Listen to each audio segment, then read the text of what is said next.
أعوذ بالله من الشيطان الرجيم. بسم الله الرحمن الرحيم. الحج أشهر معلومات، فمن فرض فيهن الحج فلا رفث ولا فسوق ولا جدال في الحج، وما تفعلوا من خير يعلمه الله، وتزودوا فإن خير الزاد التقوى، واتقون يا أولي الألباب. സൂറ അൽ ബക്കറയിലെ 198 ആയത്തിൻ്റെ അർത്ഥം, ഹജ്ജ് കാലം സുപരിചിതങ്ങളായ മാസങ്ങളാണ്.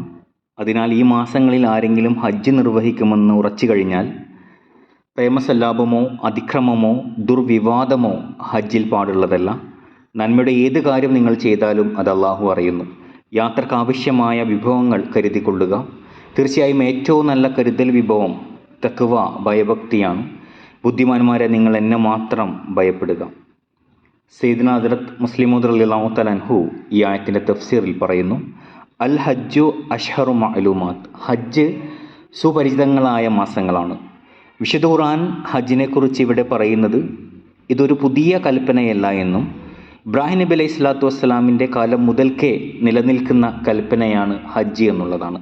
അതുകൊണ്ടാണ് ഹജ്ജിൻ്റെ മാസങ്ങൾ എല്ലാവർക്കും അറിവുള്ളതാണ്. അതായത് ഷവ്വാൽ, ദുൽഖഅദ, ദുൽഹജ്ജ എന്ന് പറഞ്ഞിരിക്കുന്നത്. ഇമാം അബൂ ഹനീഫയുടെയും ഇമാം ഷാഫിയുടെയും അഭിപ്രായത്തിൽ ദുൽഹജ്ജയിലെ ആദ്യ 10 ദിവസങ്ങൾ മാത്രമാണ് ഇതിൽ ഉൾക്കൊള്ളുന്നത്. ഫമൻ ഫറള ഫീഹിന്നൽ ഹജ്ജ ഫലാ റഫസ വലാ ഫുസൂഖ വലാ ജിദാല ഫിൽ ഹജ്ജ്. ഈ മാസങ്ങളിൽ ആരെങ്കിലും ഹജ്ജിന് പുറപ്പെട്ടാൽ അവൻ തൻ്റെ നാവ് ശുദ്ധമായി സംരക്ഷിക്കണം, മോശമായ വികാരങ്ങൾ ഉണർത്തുന്ന സംസാരങ്ങളിൽ ഏർപ്പെടരുത് എന്ന് പറയുന്നു. ഇതിനർത്ഥം റഫസ് അഥവാ അശ്ലീലമായിട്ടുള്ള കാര്യങ്ങൾ, ഫുസൂക്ക് പാപങ്ങൾ, ജിദാൽ തർക്കങ്ങൾ എന്നിവ മറ്റ് ദിവസങ്ങളിൽ അനുവദനീയമാണ് എന്നുള്ളതല്ല. മറിച്ച് ഈ നിരോധനത്തിൽ അള്ളാഹു വെച്ചിട്ടുള്ള തത്വം ഇതാണ്: ഒരു മനുഷ്യൻ നിശ്ചിത കാലയളവിൽ തൻ്റെ നഫ്സിനെ, തൻ്റെ മനസ്സിനെ ഒരു കാര്യത്തിൽ നിന്നും സമ്മർദ്ദത്തിലൂടെ തടഞ്ഞു നിർത്തിയാൽ അള്ളാഹുവിൻ്റെ അനുഗ്രഹത്താൽ മറ്റ് ദിവസങ്ങളിലും അത് ഉപേക്ഷിക്കാനുള്ള തൗഫീഖ് അള്ളാഹു അവന് നൽകുന്നു. കാരണം ഒരു ശീലമായി മാറുന്നതിലൂടെ അതവന് എളുപ്പം ചെയ്യാൻ സാധിക്കുന്ന ഒരു കാര്യമായി മാറുന്നു. ചിലപ്പോൾ മാനുഷികമായിട്ടുള്ള ബലഹീനതകൾ കാരണം ഒരു മനുഷ്യൻ ഒന്നിനെ എന്നേക്കുമായി ഉപേക്ഷിക്കാൻ ധൈര്യം ലഭിക്കില്ല. അത്തരം സാഹചര്യങ്ങളിൽ അവനിൽ ആ കഴിവ് വളർത്തിയെടുക്കാൻ ഒരു നിശ്ചിത സമയത്തേക്ക് ആ പ്രവൃത്തിയിൽ നിന്നും അവനെ തടയേണ്ടത് അത്യാവശ്യമാണ്. കുറച്ചു കാലം നിയന്ത്രണം പാലിക്കുമ്പോൾ അവൻ്റെ സഹനശക്തി വർദ്ധിക്കുന്നു. ക്രമേണ അവൻ ആ കാര്യം പൂർണ്ണമായും ഉപേക്ഷിക്കാൻ തയ്യാറാകുന്നു. ഈ ഒരു തത്വം മുൻനിർത്തിയാണ് മസീഹ് മൗഊദ് അലൈഹി സ്വലാത്തു വസ്സലാം പറഞ്ഞത്, മനുഷ്യൻ റമളാൻ മാസത്തിൽ തൻ്റെ ബലഹീനതകളിൽ ഏതെങ്കിലും ഒരു ബലഹീനതയെ, ദുശ്ശീലത്തെ മറികടക്കാൻ ശ്രമിക്കുകയും ആ മാസം മുഴുവൻ അതിൽ നിന്നും വിട്ടുനിൽക്കുകയും ചെയ്യേണ്ടതാണ്. അതിൻ്റെ ഫലമായി റമളാന് ശേഷവും ആ തിന്മയെ എന്നേക്കുമായി പരാജയപ്പെടുത്താൻ അള്ളാഹു അവന് തൗഫീഖ് നൽകുന്നതാണ്. ഇവിടെ റഫസ്, ഫുസൂഖ്, ജിദാൽ എന്നിങ്ങനെ 3 പാപങ്ങൾ ഉപേക്ഷിക്കാനാണ് അള്ളാഹു പറയുന്നത്. റഫസ് എന്ന വാക്കിൻ്റെ അർത്ഥം സ്ത്രീ പുരുഷന്മാർ തമ്മിലുള്ള പ്രത്യേക ബന്ധം എന്നുള്ളതാണ്. എന്നാൽ ഇതുകൂടാതെ ചീത്തവാക്കുകൾ പറയുക, തെറി വിളിക്കുക, അശ്ലീല കഥകൾ പറയുക, അതുപോലെ തന്നെ അനാവശ്യമായിട്ടുള്ള തമാശകൾ പറയുക എന്നുള്ളതും ഈ റഫസ് എന്ന വാക്കിൻ്റെ അർത്ഥത്തിൽ പെടുന്ന കാര്യങ്ങളാണ്. ഫുസൂഖ് എന്ന വാക്കിൻ്റെ അർത്ഥം അള്ളാഹുവിൻ്റെ കൽപ്പനകൾ ലംഘിക്കുന്നതും അനുസരണക്കേട് കാണിക്കുന്നതുമായ പാപങ്ങളെക്കുറിച്ച് പറയുന്നതിന് വേണ്ടിയിട്ടാണ് ഉപയോഗിക്കുന്നത്. ജിദാൽ പരസ്പര ബന്ധങ്ങൾ തകർക്കുന്ന തർക്കങ്ങളെയാണ് സൂചിപ്പിക്കുന്നത്.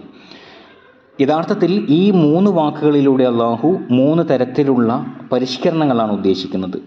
ഒന്നാമതായി പറയുന്നത്, അതായത് റഫസ് എന്ന വാക്കുകൊണ്ട് ഉദ്ദേശിക്കുന്നത് സ്വന്തം ആത്മാവിനെ ശുദ്ധീകരിക്കുക, ഹൃദയത്തെ എല്ലാത്തരം മലിനമായിട്ടുള്ള തിന്മകളിൽ നിന്നും ശുദ്ധമായി സംരക്ഷിക്കുക.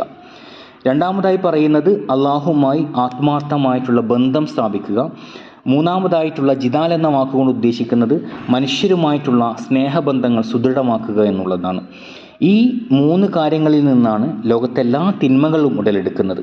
തിന്മ ഒന്നുകിൽ സ്വന്തം വ്യക്തിത്വവുമായി ബന്ധപ്പെട്ടതായിരിക്കും, അതല്ലെങ്കിൽ അള്ളാഹുവുമായി ബന്ധപ്പെട്ടതായിരിക്കും, അതല്ലെങ്കിൽ സൃഷ്ടികളുമായി ബന്ധപ്പെട്ടതായിരിക്കും.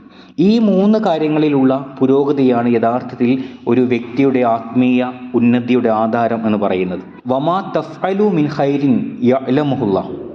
ഇവയെല്ലാം ഉപേക്ഷിക്കുന്നതിൽ നിങ്ങൾക്ക് പലതരത്തിലുള്ള പ്രയാസങ്ങൾ നേരിടേണ്ടി വരുമെന്ന് അള്ളാഹു പറയുന്നു. ഉദാഹരണത്തിന്, ആരെങ്കിലും നിങ്ങളെ ചീത്ത വിളിച്ചാൽ അത് ക്ഷമിക്കുക എന്നത് വളരെ പ്രയാസകരമാണ്. എന്നാൽ നിങ്ങൾ അള്ളാഹുവിന് വേണ്ടി ഈ നിബന്ധനകൾ പാലിക്കുകയും നന്മകളിൽ പങ്കാളികളാവുകയും ചെയ്താൽ നിങ്ങൾ ചെയ്യുന്ന ഏതൊരു നല്ല കാര്യവും അള്ളാഹു തീർച്ചയായും വെളിപ്പെടുത്തുന്നതാണ്. നന്മയെ മറച്ചു വെക്കാതിരിക്കുക എന്നത് അള്ളാഹുവിൻ്റെ ചര്യയാണ്. ചില സന്ദർഭങ്ങളിൽ നന്മകൾ മറയ്ക്കപ്പെട്ടേക്കാം, എങ്കിലും ഒടുവിൽ അത് വെളിപ്പെടുക തന്നെ ചെയ്യും. ശത്രുവിന് പോലും അത് അനുഭവപ്പെടുന്നതാണ്. നബി സല്ലല്ലാഹു അലൈഹി വസല്ലം തിരുമേനിയുടെ ശത്രുക്കളെ തന്നെ നോക്കുക. അവർ അദ്ദേഹത്തെ വളരെ മോശമായ കാര്യങ്ങൾ വിളിക്കുമായിരുന്നു, ചീത്ത വിളിക്കുമായിരുന്നു. എന്നാൽ ഹിർക്കൽ രാജാവിൻ്റെ മുന്നിൽ അബൂ സുഫിയാന് അദ്ദേഹത്തിൽ ഒരു കുറവും ചൂണ്ടിക്കാണിക്കാൻ സാധിച്ചിരുന്നില്ല. ഇത്ര മാത്രമേ അദ്ദേഹത്തിന് പറയാൻ കഴിഞ്ഞിരുന്നുള്ളൂ: ഇപ്പോൾ ഞങ്ങൾ തമ്മിലൊരു കരാറുണ്ട്, അതിൽ അദ്ദേഹം എന്ത് ചെയ്യുമെന്ന് ഞങ്ങൾക്കറിയില്ല. ചുരുക്കത്തിൽ, നിങ്ങൾ എന്ത് നന്മ ചെയ്താലും അള്ളാഹു അത് വെളിപ്പെടുത്തുമെന്നും അത് ആളുകളിൽ വലിയ സ്വാധീനം ചെലുത്തുമെന്നും നിങ്ങളുടെ സ്വഭാവ മഹിമ തെളിയിക്കപ്പെടുമെന്നും അള്ളാഹു ഇവിടെ പറയുന്നു. വതസവ്വദു, നിങ്ങൾ യാത്രക്കായി പുറപ്പെടുമ്പോൾ യാത്രാവിഭവം കൂടെ കരുതുക എന്ന് അള്ളാഹു ഇവിടെ പറയുന്നു. ഈ സ്ഥലത്ത് തസവ്വദു എന്നതുകൊണ്ട്, യാത്രാവിഭവം എന്നതുകൊണ്ട് 2 അർത്ഥങ്ങളുണ്ട്.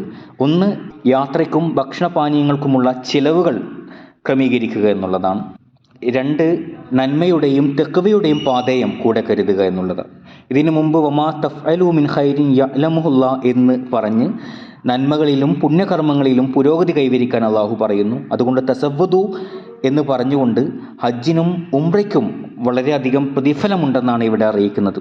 എന്നാൽ കഅബ സന്ദർശിക്കാനുള്ള ആവേശത്തിൽ ഒന്നുമില്ലാതെ വീട്ടിൽ നിന്ന് ഇറങ്ങണമെന്നും അവിടെ ചെന്ന് ആളുകളോട് യാചിച്ച് നടക്കണമെന്നും ഇതിനർത്ഥമില്ല. നിങ്ങളുടെ ആദ്യത്തെ കടമ യാത്രാ ചിലവുകൾ കണ്ടെത്തുക എന്നുള്ളതാണ്.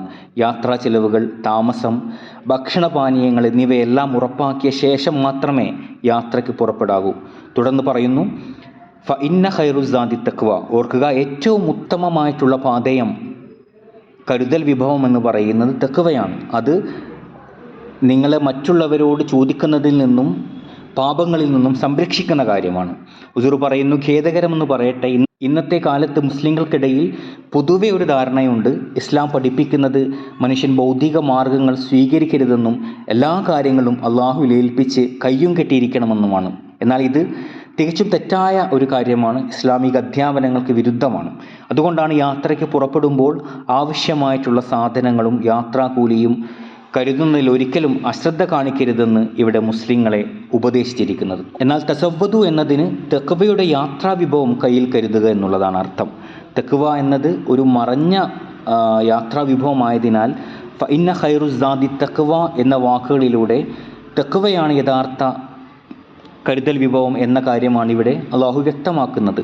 പരലോക യാത്രയിൽ നിങ്ങൾക്ക് ഉപകരിക്കുന്ന ഏറ്റവും ഉത്തമമായിട്ടുള്ള കരുതൽ വിഭവം തഖ്വയാണെന്ന് അള്ളാഹു പറയുന്നു. ഈ അർത്ഥത്തിലാണ് മസീഹ് മൗഊദ് അലൈഹി സ്വലാത്തു വസ്സലാം തൻ്റെ ജമാഅത്തിനെ ഉപദേശിച്ചുകൊണ്ട് ഇപ്രകാരം പറഞ്ഞത്: സമയം കുറവാണ്, ജോലിയാകട്ടെ ഏറെയുണ്ട്, വേഗത്തിൽ നടക്കുക, കാരണം പ്രദോഷം അടുത്തു കഴിഞ്ഞിരിക്കുന്നു.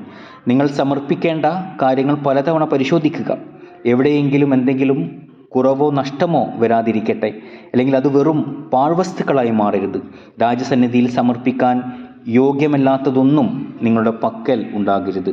കിഷ്തീനു വാഖിറു ദഅവാനാ അൽഹംദുലില്ലാഹി റബ്ബിൽ ആലമീൻ.